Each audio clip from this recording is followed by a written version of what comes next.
तो चैप्टर 1 में आप लोग का अब अगला क्वेश्चन ये है। क्वेश्चन दिया है बाबू कि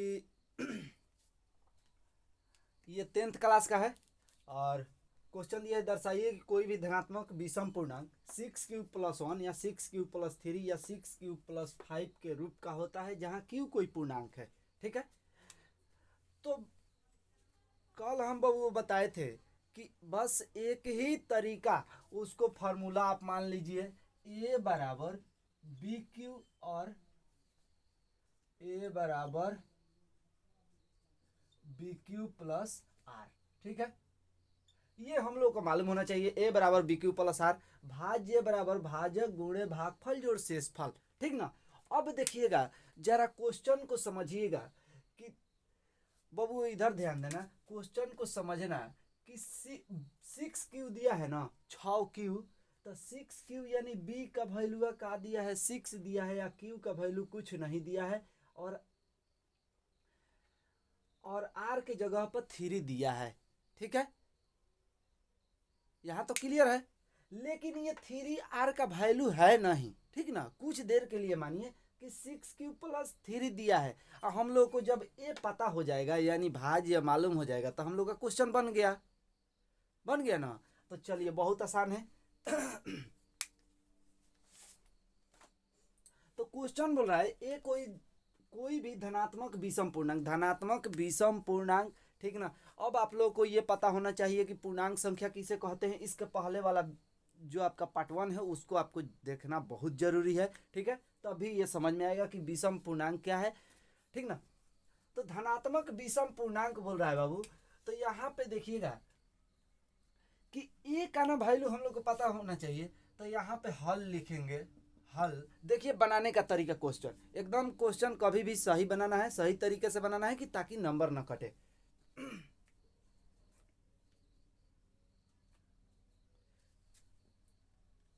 ये एक विषम संख्या है जो 6 से अधिक है। ये एक विषम संख्या है जो 6 से अधिक है। अर्थात b का वैल्यू बाबू का दिया है, इस b का वैल्यू 6 दिया है। ठीक है, अर्थात b = 6। ठीक ना।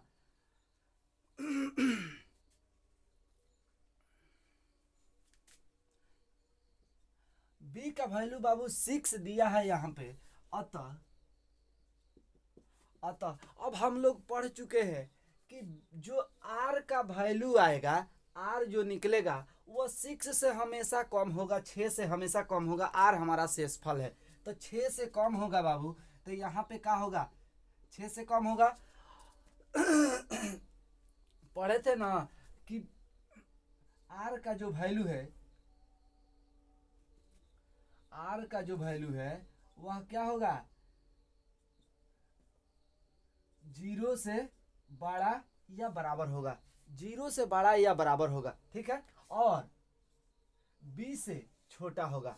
r का जो वैल्यू होगा r का जो वैल्यू होगा b से छोटा होगा और 0 से बड़ा या बराबर होगा 0 के। ठीक है, तो 0 भी यहाँ पे आ सकता है, शेषफल आता है ना 0 भी शेषफल आ सकता है, 1 भी आ सकता है, 2 भी आ सकता है, 3 भी आ सकता है, 4 भी आ सकता है और 5 भी आ सकता है, लेकिन 6 नहीं आएगा। 6 नहीं आएगा क्यों? क्योंकि 6 से हमेशा कम होगा किसका, r का वैल्यू हमेशा कम होगा। ठीक है, तो अब यहां पे लिखेंगे बाबू कि यूक्लिड विभाजन प्रमेय से। अब यूक्लिड विभाजन प्रमेय का प्रयोग करेंगे। तो यूक्लिड विभाजन प्रमेय बाबू क्या होता है, फार्मूला हमारा यही ना है, a बराबर BQ + R। अब रखिए यहाँ पे a बराबर BQ + R। अब यहाँ पे केस 1 डाल दीजिए, केस 1, और r का एक करके वैल्यू रखिए। जब r का मान 0 रखेंगे, जब आर का मान बाबू जीरो रखेंगे, आर इजकल टू जीरो रखने पे अब रखिए यहाँ पे, तो ए इजकल टू, ध्यान से देखिएगा, ए इजकल टू क्या दिया है, बी क्यू, बी क्यू दिया है ना। अब बी का वैल्यू क्या है बाबू, 6 है, तो बी के जगह पर 6, और क्यू कुछ नहीं दिया है, तो क्यू को उसी तरह, आर का वैल्यू क्या रखे हैं, +0। तो यहाँ पे देखिएगा कि 6 + 0 यानी ए इजकल टू 6Q, और 6Q आया तो यहाँ पे हम लिखेंगे कि ये हमारा सम संख्या है, सम संख्या बाबू, ठीक ना, सम संख्या है।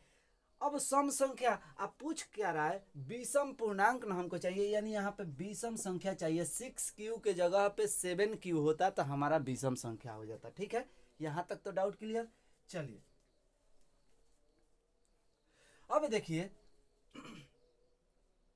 इसी तरह केस टू में आर का मान एक एक करके सभी मान को रखना है। आर का मान 1 रखने पर, आर इजकल टू 1 रखने पर, तो आर इजकल टू 1 रखने पर फॉर्मूला क्या है, ए बराबर B Q plus R. A is equal to B के जगह पे बाबू 6 है, आ क्यू आ प्लस के 1, तो 6 आ क्यू प्लस 1 जोड़ेंगे तो क्या होगा बाबू, 7Q होगा ना, 7Q होगा, विषम संख्या आएगा, यानी ये हमारा समीकरण 1 है। क्लियर। अब चलिए केस 3 में, ठीक ना, केस 3 में चलिए आर का वैल्यू क्या रखेंगे, आर का वैल्यू 2 रखेंगे। अब देखिए यहीं से वैल्यू रखना है, इतना ही में, आर इजकल टू 2, तो ए बराबर बी क्यू प्लस आर, एक बी का वैल्यू कितना है 6Q आ +2, तो 6Q + 2, तो बाबू हाँ देखो 6Q + 2, तो 6 गो 2 गो 8 गो होगा ना, तो ये हमारा सम आएगा, यानी सम प्लस सम है बराबर के सम संख्या होता है। तो यहाँ पे हम लोग डायरेक्ट सम संख्या लिख दे रहे हैं, सम संख्या आएगा। ठीक है, चलिए अब केस 4, आर का मान क्या रखेंगे बाबू, आर का मान 3 रखने पे 3 रखिए, ए बराबर B Q plus R, A is equal to 6Q आ प्लस के 3, तो 6 गो 3 गो 9 गो विषम संख्या है, विषम संख्या है ना, तो समीकरण 3। ठीक है, उसके बाद केस 5,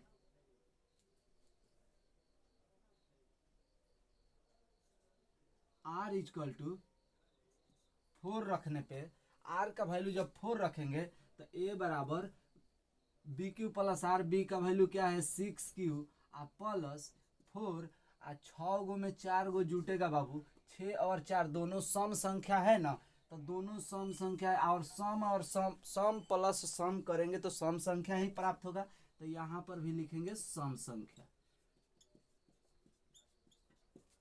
ठीक है, अभी इसका मतलब हम समझा रहे हैं, आगे क्लियर हो जाएगा। चलिए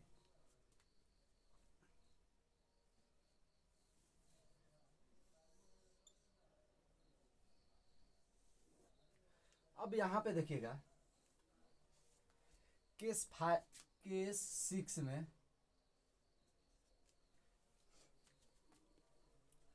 आर का मान क्या रखे 5, आर इजकल टू 5 रखने पर ए बराबर 6, बी का वैल्यू 6Q आ +5, 6 5 11, सम आ प्लस विषम करेंगे तो विषम संख्या हमें प्राप्त होगा, सम आ प्लस विषम करेंगे तो हमेशा विषम संख्या प्राप्त होगा, तो ये समीकरण 3 हुआ बाबू। यहाँ पे देखना कि अब यहाँ पे हम लोग का क्वेश्चन हल हो गया। अब यहाँ पे देखिएगा कि सम संख्या जहां जहां लिखे हैं ना सम संख्या है, सम संख्या, ठीक है, यहाँ पर भी सम संख्या, इससे कोई मतलब नहीं, हमको चाहिए केवल विषम संख्या। तो विषम संख्या क्या है, समीकरण 1, समीकरण 2 और समीकरण 3।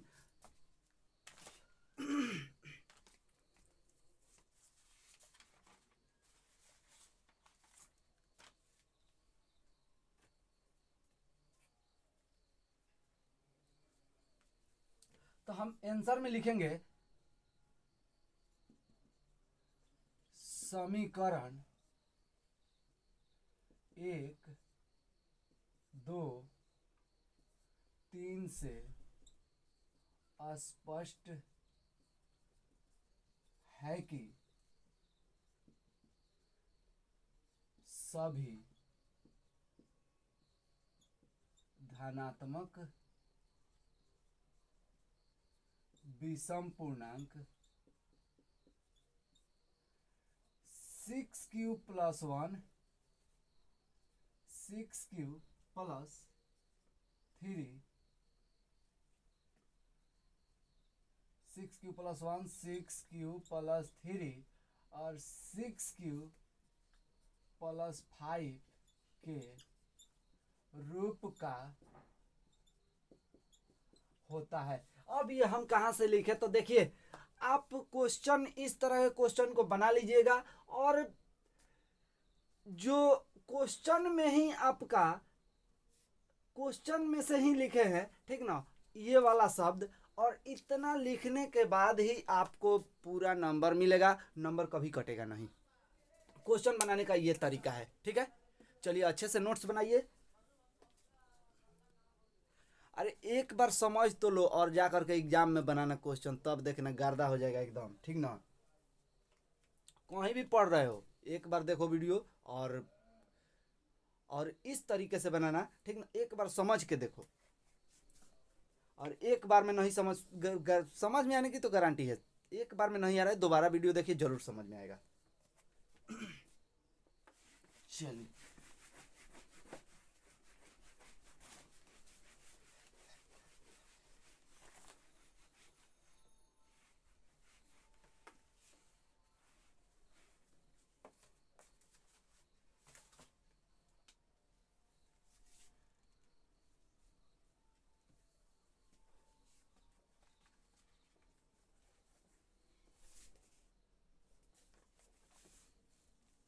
तीसरा नंबर क्वेश्चन है आप लोग के बुक का।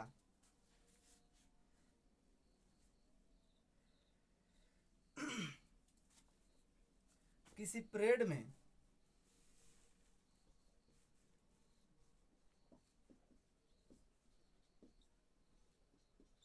616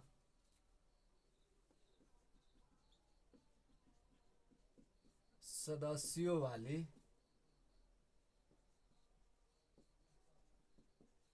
एक सेना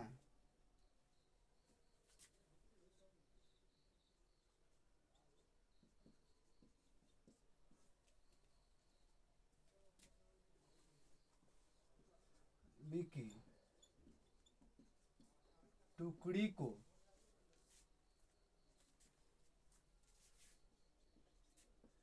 बत्तीस सदस्यों वाले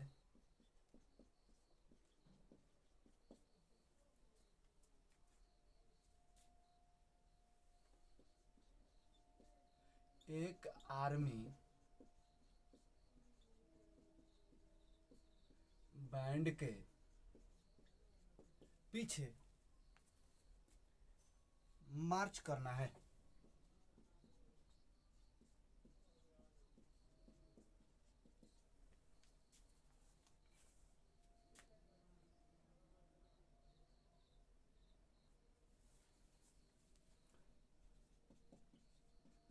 दोनों समूहों को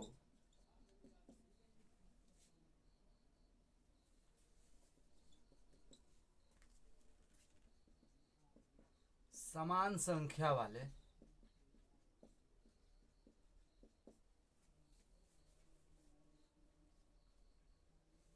स्तंभों में मार्च करना है।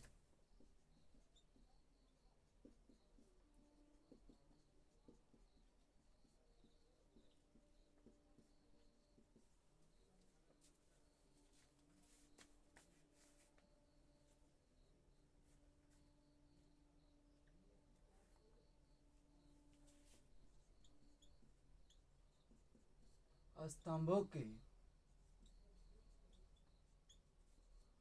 अधिकतम संख्या क्या है। जिसमें वो मार्च कर सकते हैं।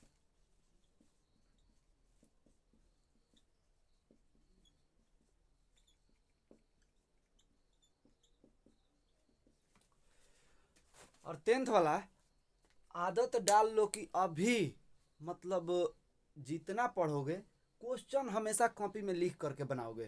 क्वेश्चन जय बार क्वेश्चन बनाना है, तय बार क्वेश्चन को लिखना है। इससे आपका काम आसान हो जाएगा, बहुत आसान होगा, ठीक ना। चलिए तो क्वेश्चन देखिए। क्वेश्चन, किसी परेड में 6 से 16 सदस्यों वाली एक सेना की टुकड़ी को 32 सदस्यों वाले एक आर्मी बैंड के पीछे मार्च करना है। दोनों समूहों को समान संख्या वाले स्तंभों में मार्च करना है। स्तंभों की अधिकतम संख्या क्या है।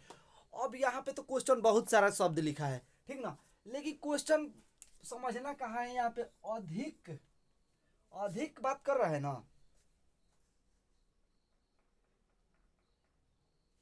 अधिकतम दिया है, यहाँ पे अधिक का बात कर रहा है। अधिक और कम, यहाँ पे दो शब्द समझना, अधिक और कम है। दो गो शब्द है बाबू। दो गो शब्द में जहां कम कहेगा, जहां क्वेश्चन में दो गो शब्द हमेशा लिख लेना कॉपी में, जहां कम शब्द का प्रयोग करेगा वहां पे हम लोग एलसीएम निकालेंगे।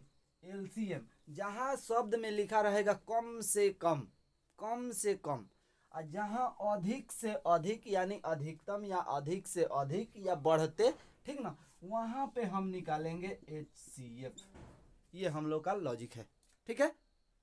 एलसीएम और एचसीएफ में ध्यान देना कि अधिक जहां कहेगा वो वहां पे एचसीएफ निकालेंगे, कम से कम कहेगा यानी कम जहां शब्द कहेगा वहां पे एलसीएम निकालेंगे। चलिए अब क्वेश्चन तो हम लोग के क्वेश्चन में क्या है बाबू, अधिक है, यानी इसका एचसीएफ निकालना है। एचसीएफ निकालना है, यही ना कंफ्यूजन था कि इसमें क्या निकालना है, ठीक ना। तो एचसीएफ निकालना है बाबू। अब एचसीएफ यहाँ पे कोई तरीका नहीं दिया है निकालने के लिए, लेकिन हम पढ़ रहे हैं यूक्लिड विभाजन, तरीका वही रहेगा। चलिए तो अब देखिए 6 से 16, 6 से 16 आवर क्या दिया है बाबू, 6 से 16 आवर 32 दिया है। तो यहाँ पे देखिएगा 32 से बड़ा है 6 से 16, 6 से 16 बड़ा है 32 से, ठीक ना। तो यूक्लिड विभाजन प्रमेय से, यूक्लिड विभाजन प्रमेयिका से, अब यूक्लिड विभाजन प्रमेयिका से बाबू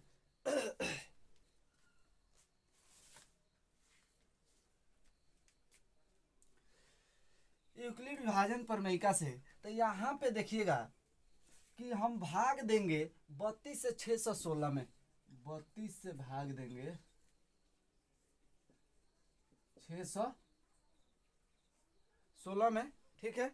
तो 32 से जब भाग देंगे 6 से 16 में तो बाबू 32 एकम 32 घटेगा तो कितना होगा 11, 9, और यहाँ पे कितना बचेगा 2। तो भाग नहीं लगेगा तो 6 ही लिखेंगे, यहाँ पे 6 लिखेंगे।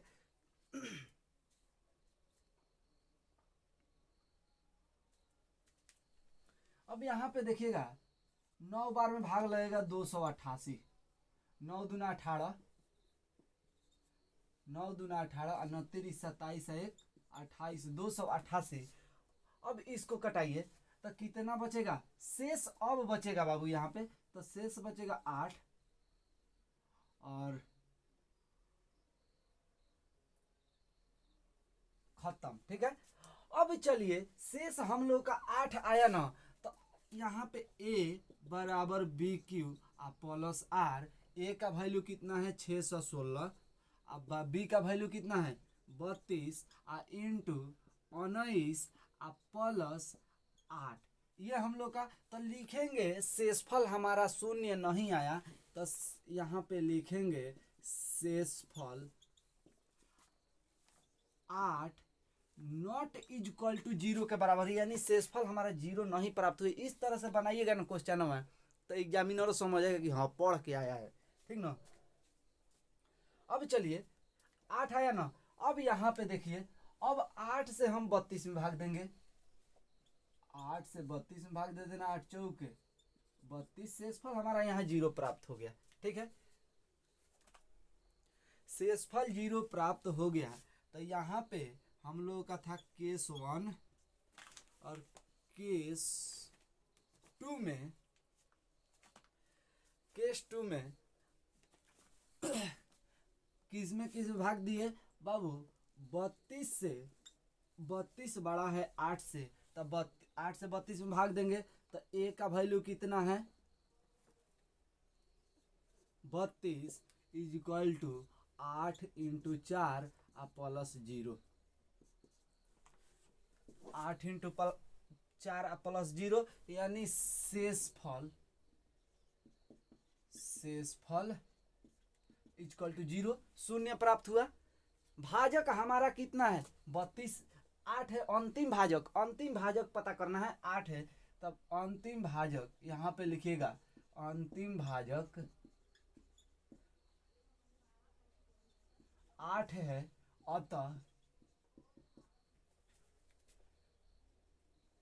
32 और 616 का HCF हमारा कितना होगा 8 होगा। ये हम लोग का आंसर हुआ।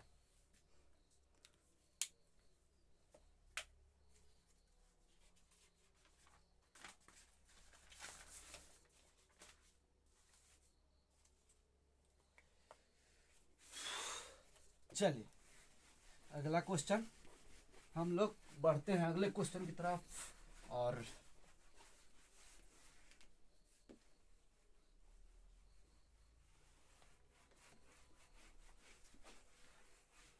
क्वेश्चन बहुत आसान है, खाली प्रैक्टिस में लग जाओ, क्वेश्चन बहुत आसान है।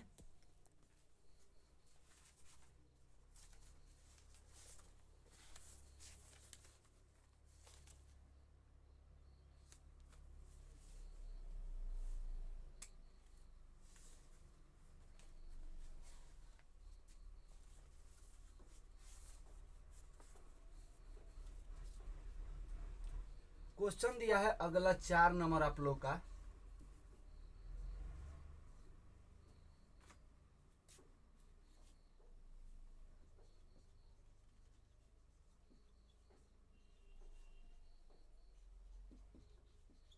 यूक्लिड विभाजन।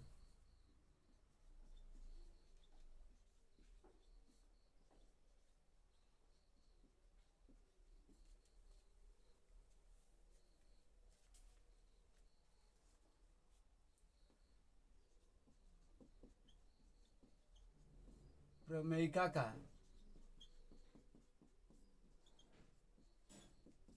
प्रयोग करके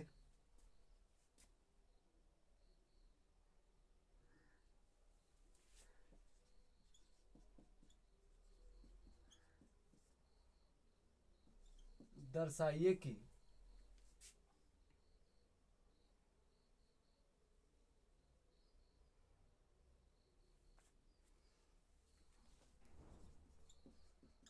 किसी धनात्मक पूर्णांक का वर्ग, किसी धनात्मक पूर्णांक का वर्ग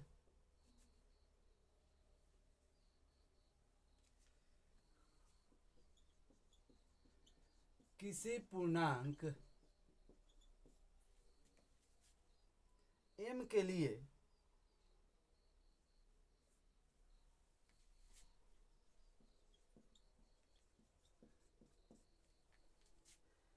थ्री एम या 3m+1 के रूप का होता है,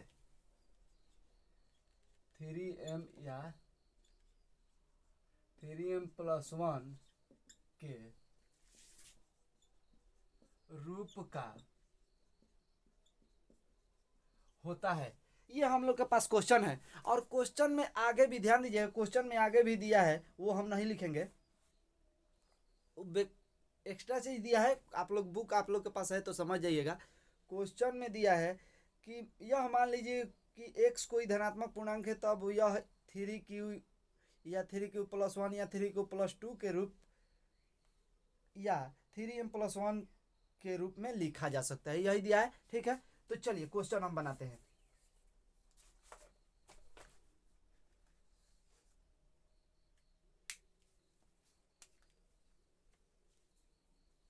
अब देखिए यहाँ पे क्वेश्चन है, यूक्लिड विभाजन प्रमेय का प्रयोग करके दर्शाइए कि किसी भी धनात्मक पूर्णांक का वर्ग किसी पूर्णांक m के लिए 3m या 3m+1 के रूप का होता है। अब यहाँ पे समझना क्या है कि किसी भी धनात्मक पूर्णांक का वर्ग, यहाँ पे वर्ग दिया है यानी स्क्वायर, ठीक ना। सेम इसके पहले क्वेश्चन बनाए थे 2 नंबर, ठीक ना, लेकिन इसमें वर्ग करने को दिया है। तो चलिए यहाँ पे लिखेंगे,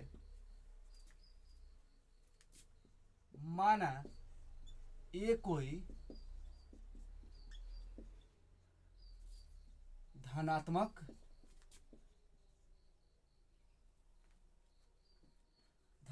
पूर्णांक है, ठीक है, ये कोई धनात्मक पूर्णांक है। उसके बाद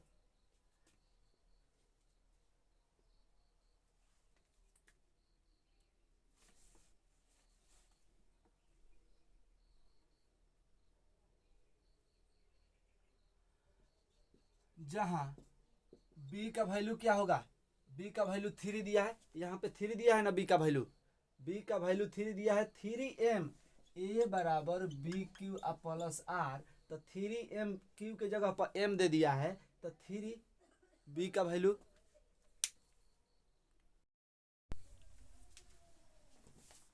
तो देखिए बी क्यू हमारा a बराबर बी क्यू प्लस आर, ये हम लोग का r है, ठीक है, यहाँ पे r।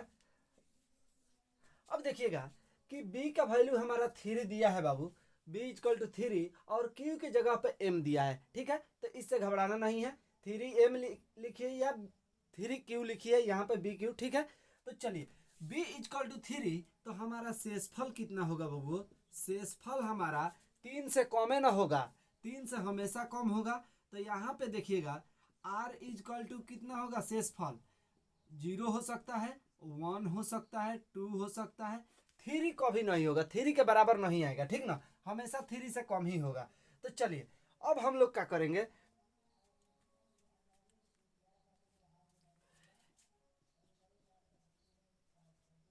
यूक्लिड विभाजन प्रमेय से, यूक्लिड विभाजन प्रमेय से, तो यहाँ पे यूक्लिड विभाजन प्रमेय से बाबू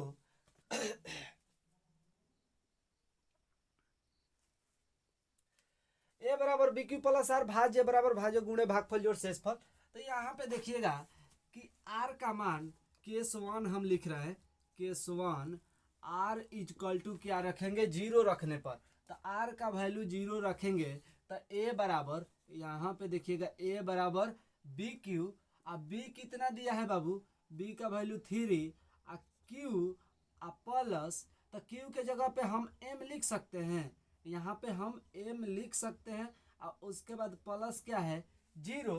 अब इसको बोल रहा है क्वेश्चन, देखिए बोल रहा है कि किसी भी धनात्मक पूर्णांक का वर्ग, बाबू क्वेश्चन यहाँ पे समझना है, तो किसी भी, अब इसका दोनों तरफ वर्ग करने पे, तो यहाँ पे लिख भी सकते हैं, नहीं भी लिख सकते हैं, दोनों तरफ वर्ग करने पे, ठीक है, दोनों तरफ वर्ग करने पर, दोनों तरफ इसका वर्ग करेंगे, तो यहाँ पे देखिएगा a इक्वल टू ए का square, A square equal to 3m का स्क्वायर, 0 का स्क्वायर करेंगे तो 0 ही होगा, ठीक है। अब देखिएगा कि a का स्क्वायर बाबू, अब इसको हम लोग a प्लस बी के होल स्क्वायर पे तोड़ते हैं, ठीक ना, तोड़ना नहीं है, फार्मूला कोई भी याद नहीं रखना है। यहाँ पे देखिएगा कि a प्लस बी का होल स्क्वायर पे हम लोग बहुत से, माने बहुत जगहों पे आप देखते हैं कि तोड़ा जाता है इसको, a प्लस बी के होल स्क्वायर पे, हमारा फार्मूला यहाँ पे अप्लाई हो रहा है, ठीक है। लेकिन हम फार्मूला ना अप्लाई करके दूसरा तरीका सीखें, तो यहाँ पे देखिएगा दूसरा तरीका क्या है कि कि बाबू यहाँ पे थ्री हम ए स्क्वायर इजकल टू कितना लिखे, ए स्क्वायर इजकल टू बाबू 9m हो जाएगा, 3 का स्क्वायर अब प्लस 9m स्क्वायर होगा ना। अब ये स्क्वायर है इधर जाएगा तो रूट चढ़ेगा, ए इजकल टू 9m स्क्वायर के रूट होगा ना। अब देखिएगा कि ए इजकल टू 3 का हम लोग लिख सकते हैं 3 इंटू 3, 9 को तोड़ेंगे तो 3 इंटू 3 अब इंटू एम इंटू एम, 9 का 2 बार गुणा, गुणनखंड तोड़ दीजिए और m का स्क्वायर का मतलब कि 2 बार इसका गुणा m का, ठीक है। अब देखिए अब रूट से इसको बाहर निकालेंगे बाबू तो कितना होगा, हाई 2 गो कॉमन है ना, तो यहाँ पे a इजकल टू एक हो बाहर आ जाएगा, एगो 3 बाहर आएगा, एगो m बाहर आ जाएगा, तो a इजकल टू 3m समीकरण 1। कितना आसान है, फॉर्मूला नहीं लगाना है, फॉर्मूला रटना ही नहीं है, ठीक ना। अब देखिए दूसरा निकालेंगे, केस 2 में r इजकल टू 1 रखने पर, अब r इजकल टू 1 रखेंगे तो ध्यान से देखिएगा, r इजकल टू 1 रखने पर बाबू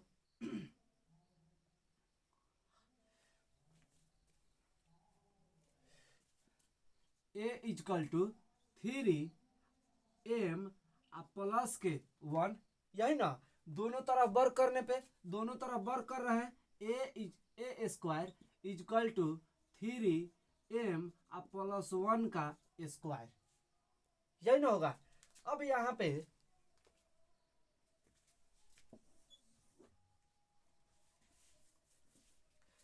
यहाँ पे देखिएगा कि A square plus A square is equal to 3m का स्क्वायर कितना होगा, 9m स्क्वायर प्लस 1 का स्क्वायर 1 रहेगा, ये स्क्वायर है इधर जाएगा तो रूट चढ़ेगा, 9m स्क्वायर प्लस के 1।